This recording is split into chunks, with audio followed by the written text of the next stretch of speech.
Assalamualaikum warahmatullahi wabarakatuh. Di sini saya akan membuat tutorial bagaimana cara membuat biopon dengan barang murah, ekonomis dan sangat bermanfaat. Di sini saya akan membuat biopon ini dan saya gunakan ini untuk saya berikan ke untuk akuarium ikan gabus saya. Karena apa? Karena ikan gabus itu sering kotor airnya dan cepat bau. Jadi saya menggunakan biopom ini agar akuarium itu tetap bersih, bening, tanpa bau. Nanti kawan-kawan bisa melihat videonya, saya masukkan biopomnya ke dalam akuarium ikan gabus. Dan di dalam air itu saya menambahkan air ketapang, agak sedikit dia menguning, karena di situ adalah obat yang baik untuk ikan gabus. Karena di rumah saya menggunakan air PDAM dan saya tidak mengendap-endapkan, dan saya remas hingga air itu agak kekuningan sedikit. Bukan berarti air itu tidak bagus, malah bagus dia menggunakan air ketapang. Karena apa? Dia dapat membunuh jamur bakteri yang ada di air dan menetralisir asam air tersebut. Oke, langsung saya buat. Di sini saya menggunakan botol sosis, lilin karena solder saya sedang rusak, mancis dan alat pemotong, juga tali plastik, dan juga saya menggunakan busa akuarium yang biasa ada di toko-toko ikan. Dan untuk bahan utamanya saya menggunakan karang jahe yang semalam saya review membuat hiasan, dan ini sisanya akan saya buat karang jahe ya kawan-kawan. Kemudian saya membutuhkan spidol untuk melubangi lubang ini. Oke, saya akan melubanginya dengan menggunakan lilin. Saya akan melubanginya dan memanaskan api paku ini dan melingkarinya dengan paku seperti ini ya kawan-kawan. Tapi ini hanya tutorial, saya singkat saja agar tidak menghabiskan waktu kawan-kawan sekalian. Setelah saya lubangi dan saya korek dia menggunakan alat seperti ini, pisau ataupun karter atau apalah kawan-kawan punya. Setelah dia berlubang, kita singkirkan dulu. Kemudian saya membuat lagi lubang di beberapa bagian bawah, tutup mangkok ini tadi atau medianya. Saya akan lubangi sekitar 5 lubang. Oke, kemudian saya akan mengukur pipa air ini seukuran tinggi dari toples saya ini, kurang lebih sekitar saya seperti ini ya kawan-kawan. Akan saya potong seperti ini menggunakan pisau. Oke kawan-kawan, setelah saya potong saya potong menjadi 2 bagian dengan hasilnya seperti ini ya kawan-kawan.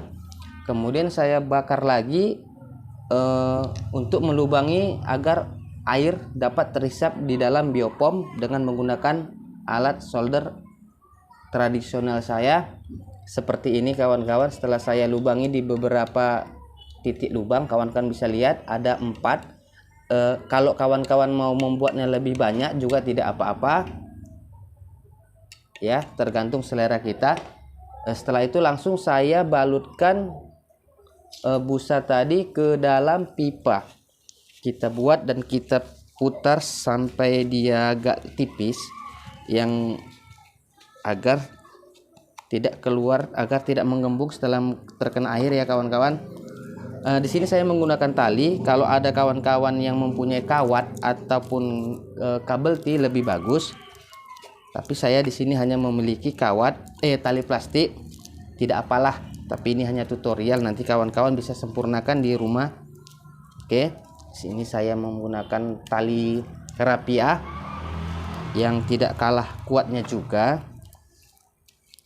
Saya membuat 3 ikatan kawan-kawan di sini. 3 ikatan yang cukup ketat yang saya gulung beberapa kali agar tali ini busanya tidak lepas seperti ini kawan-kawan. Kemudian setelah ini jadi, langsung kita masukkan ke toples yang ada yang tadi. Kemudian kita memasukkan karang jahenya ke dalam toples. Kita menggunakan karang jahe ini kawan-kawan sampai dia oke, ini sudah tidak kita pakai. Oke, selamat ulang tahun. Kita menggunakan karang jahe ini sampai dia benar-benar padat.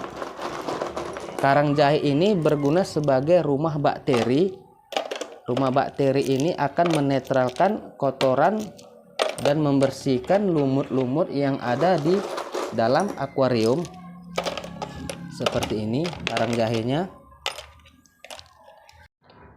Usahakan ini sampai dia benar-benar padat agar lebih efektif untuk rumah bakterinya ya kawan-kawan. Setelah ini padat, kawan-kawan langsung menutupnya, langsung ditutup saja kawan-kawan, dan dikunci seperti ini. Di sini saya akan menggunakan aerator, tapi ini hanya tutorial saja ya kawan-kawan.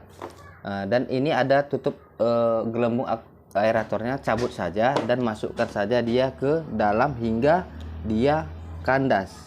Begitu dia kandas, kawan-kawan dapat memasukkan paku yang tadi untuk mengganjal di antara sisi bagian atas ini agar dia tidak gampang tertarik kawan-kawan. Atau kawan-kawan bisa menggunakan lidi atau menggunakan sedotan atau batang dari katembat yang dipotong ujungnya dan dimasukkan agar gunanya untuk menyumpal agar pipa ini atau selang ini tidak gampang keluar. Di sini akan saya masukkan ke dalam akuarium pembesaran ikan gabus saya yang masih buraya seperti ini, yang bertujuan agar air di akuarium tersebut tidak gampang kotor dan tidak gampang bau, karena sifat dari ikan gabus ini cepat membuat air semakin kotor. Jadi semakin kotor air itu, bakteri akan semakin banyak, sehingga kita bisa meminim tingkat kematian ikan dengan cara seperti ini. Nanti kawan-kawan bisa lihat di video saya bagaimana saya mencampurkan ini ke dalam akuarium yang di dalamnya saya sudah berikan ikan gabus atau ikan bado atau ikan kutu dengan memberikan air rendaman ketapang yang memang agak seperti kekuningan, yang di dalam air ketapang itu mengandung penetral air dan membunuh bakteri yang ada di air PDHM. Kebetulan di rumah saya airnya PDHM, kawan-kawan nanti bisa lihat. Oke, sampai sini saja video saya. Kawan-kawan bisa like, komen, dan subscribe agar kita bisa saling berbagi pengetahuan di dunia perikanan dan lain-lain. Jika ada yang salah, mohon kawan-kawan komen di kolom komentar untuk membangun channel saya. Terima kasih. Assalamualaikum warahmatullahi wabarakatuh.